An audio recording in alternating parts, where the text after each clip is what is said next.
Hey guys, Wika here, and it's time to farm some Unbound Magic. For optimal results, you're going to need the Sky Scale or Gliding Masteries, Coda's Flame Mastery, all Season 3 maps, Reaper of Magic, and Gems or Karma. First off, I'm going to show you a couple of options for buying Unbound Magic gathering tools. If you go into the gem store or the Black Lion Trading Company, you will see that there are sets of unbreakable tools available to buy, and they do come with boxes of glyphs that you can customize, including for Unbound Magic. However, if you get any of the other sets, you don't also get the Unbound Magic gathering ability unlocked.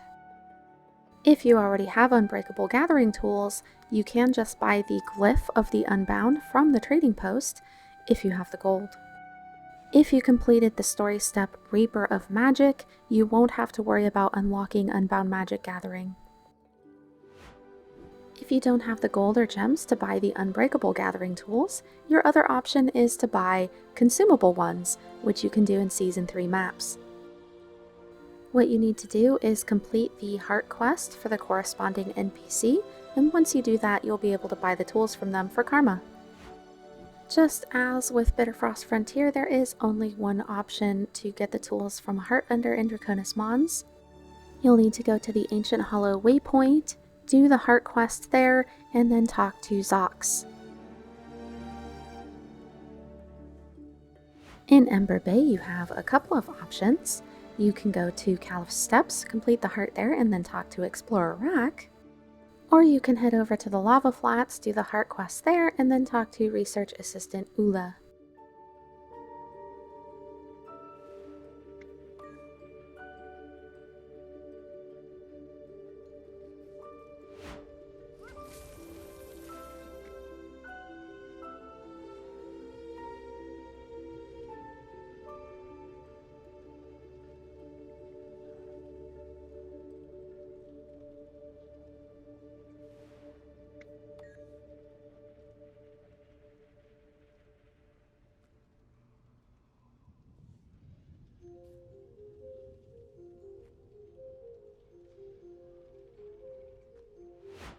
You also have two options in Lake Doric.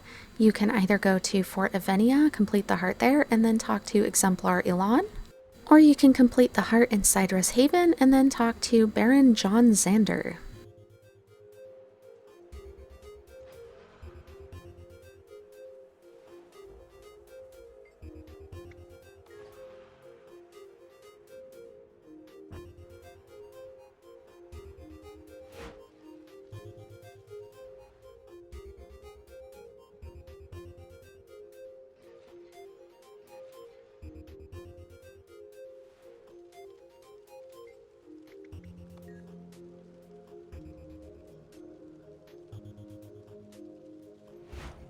In Siren's Landing, you have two options for the heart vendors.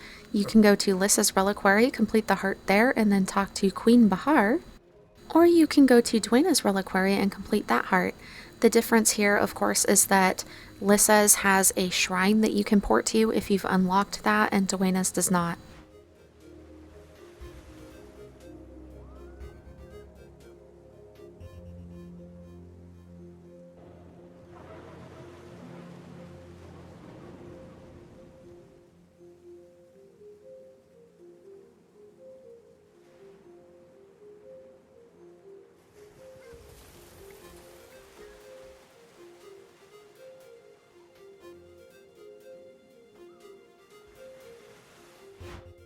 I'm just going to show you my gathering tools here. I did equip the glyph of the Unbound on these.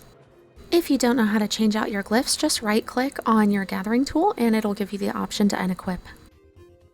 These are the animations for the Unbound Magic gathering tools if you haven't seen them before.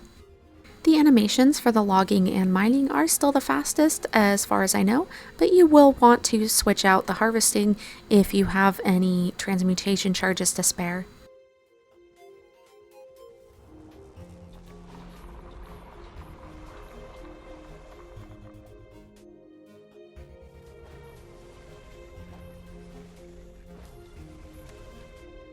The Fused Molten Sickle or the Consortium Harvesting Sickle will be the fastest for harvesting.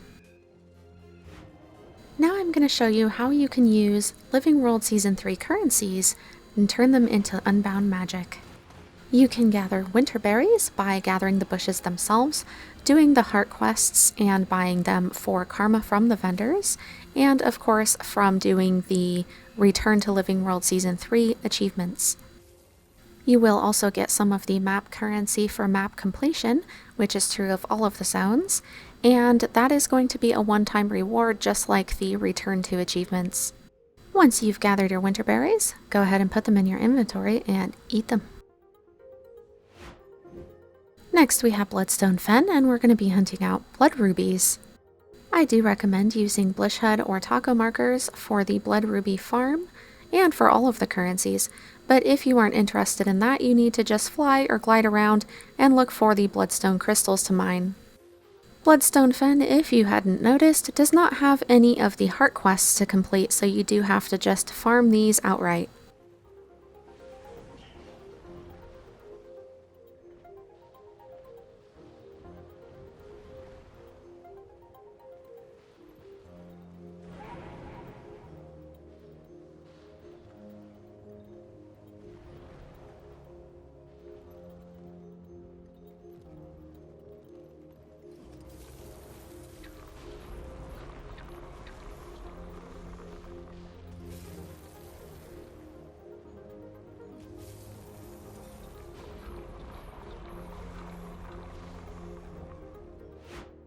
They may not be as tasty as Winterberries, but you do need to eat the Blood Rubies, unless you're saving them for something like Aurora.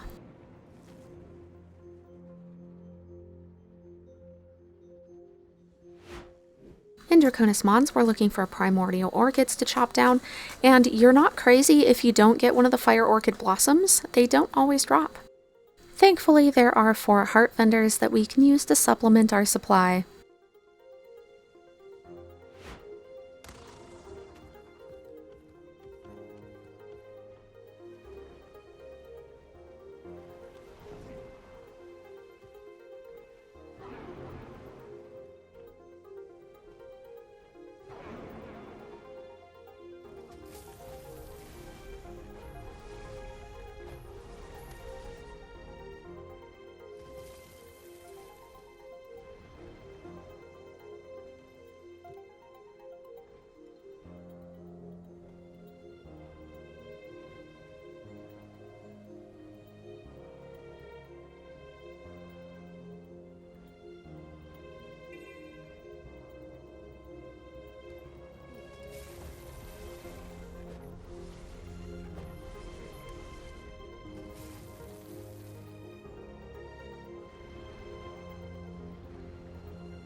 It's time to chomp down those fire orchid blossoms.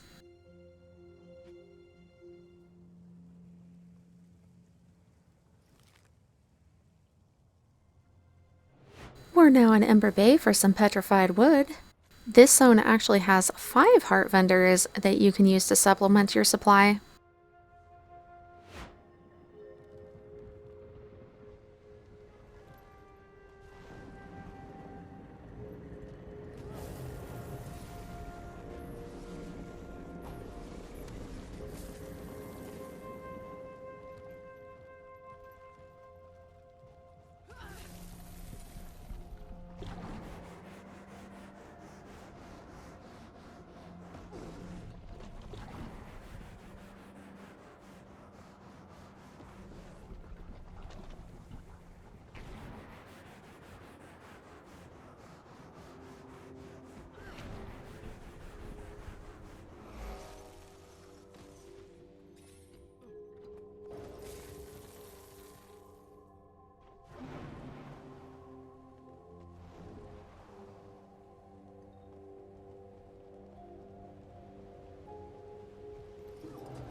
You know the drill. You've got to eat that wood.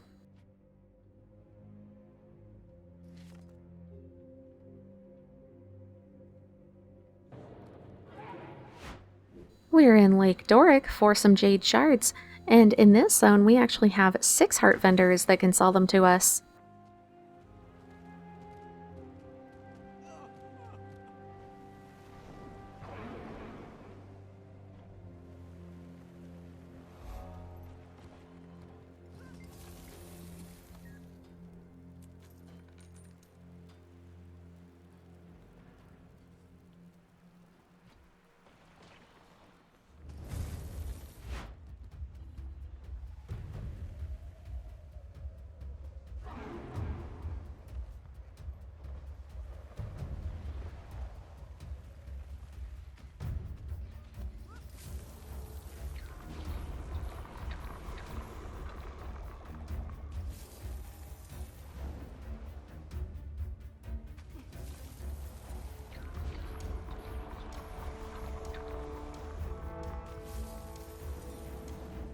You guessed it, we now need to eat these. At least it's not wood.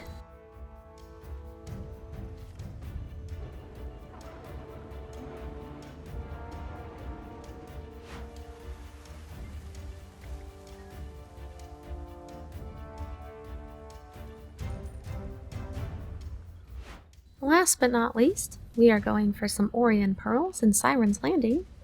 Along with using Bush Hood and Taco markers, I would also recommend doing the chest farm and mote gathering simultaneously.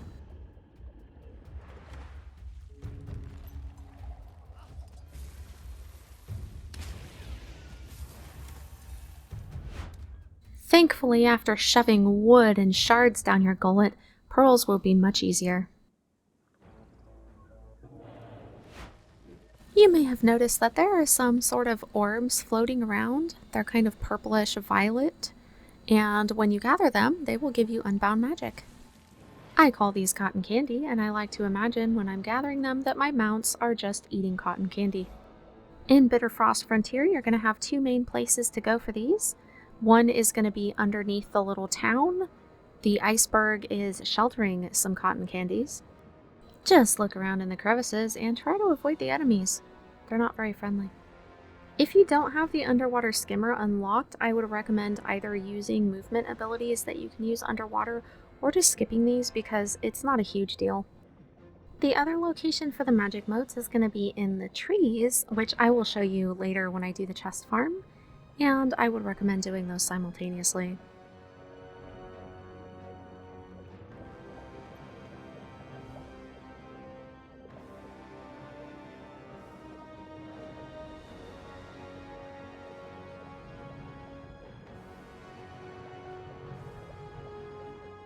The magic motes in Bloodstone Fen are probably the most well-known for farming Unbound Magic. For this one, you're definitely either going to need a flying mount or your gliding masteries. It is worth noting that the magic motes are not on the daily reset with the daily achievements. Instead, they're on a soft reset, which means that you have to have waited 23 hours since you last gathered them.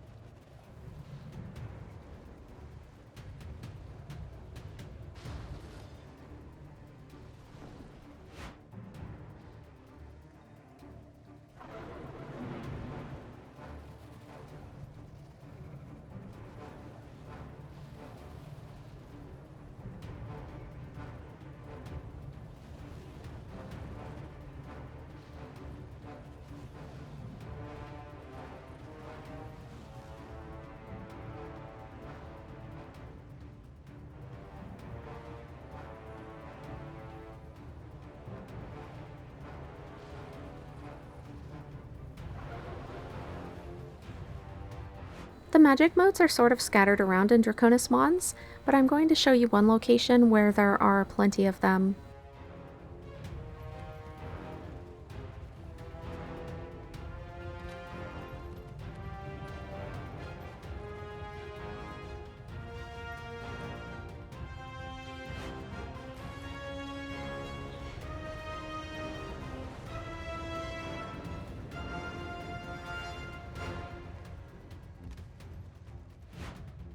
This is the best location in my opinion to farm the magic motes in Draconis Mons. A lot of veteran players will already know about this one, but a lot of new players probably haven't found it yet.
Now for some mote farming in Ember Bay. These ones are also scattered around, but you can at least tell where they are because of the ley lines and the updrafts. I think the lava flats are probably the most reliable location.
Now for mote gathering in Lake Doric. There are two locations here. The first one is going to be south of the Lakeside Bazaar, and there is a trick to getting into this area. And then there's going to be the one in the north where you get the daily peach a day.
Finally, mote gathering in Siren's Landing. As I said before, I would recommend doing this along with the Orrian Pearl farm and the chest farm, because these ones are also scattered all over the map.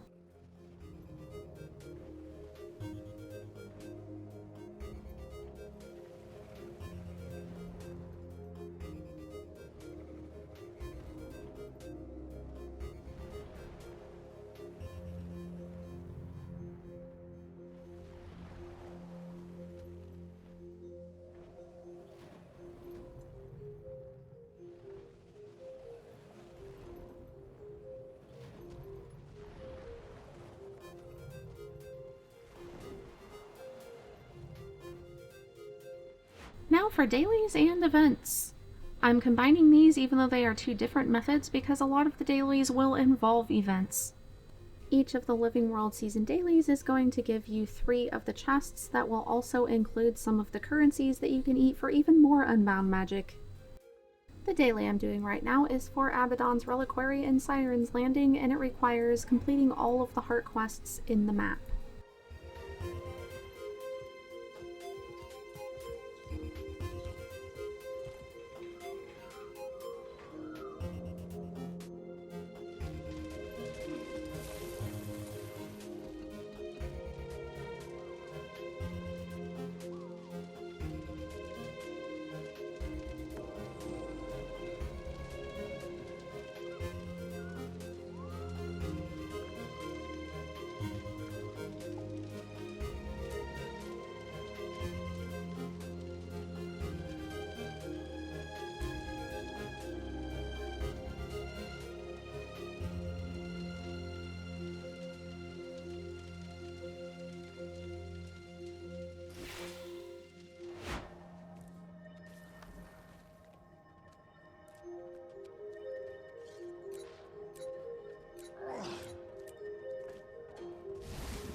As you can see here, I got 3 chests for each of the 4 dailies for a total of 12 chests.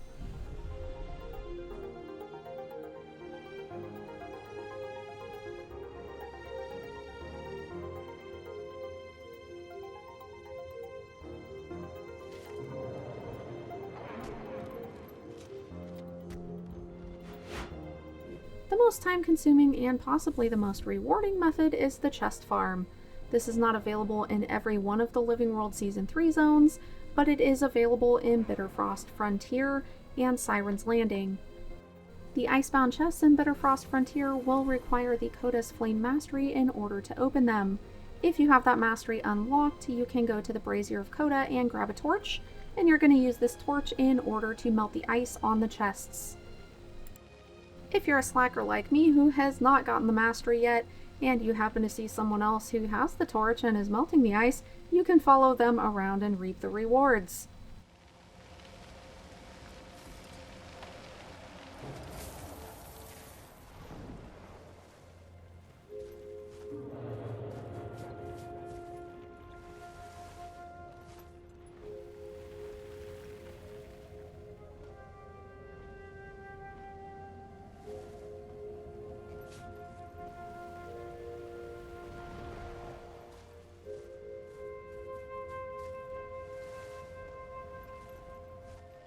As I promised earlier, I'm going to show you the chest farm that also involves a moat farm in the forest area.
Now for the chest farm in Siren's Landing. Again, I would recommend Blishhud or Taka markers for this one, and I would do it along with the Orrian Pearl farm and the Mote Gathering. This is my favorite chest farm in Living World Season 3 just because there are so many of them, and they're so easy to get. They don't have a cast bar or anything, you just walk up to them and interact. The chests are on a hard reset, and the Motes and Orrian Pearls are on a soft reset, so make sure that you get the timing right if you want to do them all at once. My routine historically has been to do this right after the daily reset so that I always know the timing within an hour, but it can be difficult to do if you're farming multiple maps. As always, thank you for watching, and when you see the worm, kill the worm.